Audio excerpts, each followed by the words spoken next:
अभी आपने यजुर्वेद और सामवेद में कबीर परमेश्वर का प्रमाण देखा। आप देखिए ऋग्वेद मंडल 9 सूक्त 96 मंत्र 17, जिसमें लिखा है शिशुम जज्ञानम हरेयतम मृजंति शुंभंति वहिन मरुतः गणेन कविर गीर भी काव्यना कविर संत सोमह पवित्राम अत्यति रेभन। अनुवाद: पूर्ण परमात्मा मनुष्य के विलक्षण बच्चे के रूप में जानबूझकर प्रकट होता है तथा अपने तत्वज्ञान को उस समय निर्मलता के साथ उच्चारण करता है। प्रभु प्राप्ति की लगी विरह अग्नि वाले भक्त समूह के लिए कविताओं द्वारा कवित्व से अत्यधिक निर्मलता के साथ कविर वाणी अर्थात कबीर वाणी द्वारा ऊंचे स्वर से संबोधन करके बोलता हुआ वर्णन करता वह अमर पुरुष अर्थात सत्पुरुष ही संत अर्थात ऋषि रूप में स्वयं कबीरदेव ही होता है। परंतु उस परमात्मा को न पहचान कर कवि कहने लग जाते हैं, परंतु वह पूर्ण परमात्मा ही होता है। उसका वास्तविक नाम कबीरदेव है।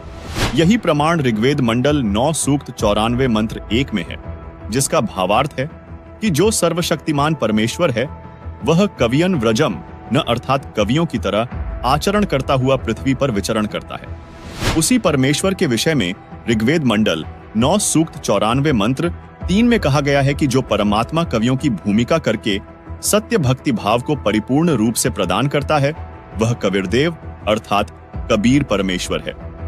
उसके समान कोई भी शूरवीर नहीं है। सर्व ब्रह्मांडों के प्रभुओं में उसकी शक्ति अर्थात समर्थता का यश है।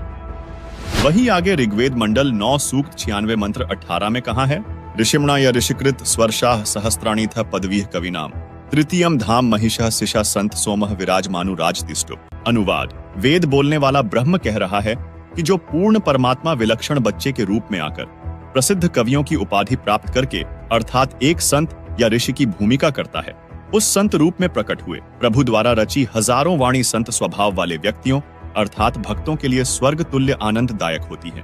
वह अमर पुरुष अर्थात सतपुरुष तीसरे मुक्तिलोक अर्थात सतलोक की सुदृढ़ पृथ्वी को स्थापित करने के पश्चात मानव सदृश संत रूप में गुबंद अर्थात गुंबज में उच्च टिल्ले जैसे सिंहासन पर उज्ज्वल स्थूल आकार में अर्थात मानव सदृश तेजोमय शरीर में विराजमान है, यानी वहां राजा के समान बैठा है।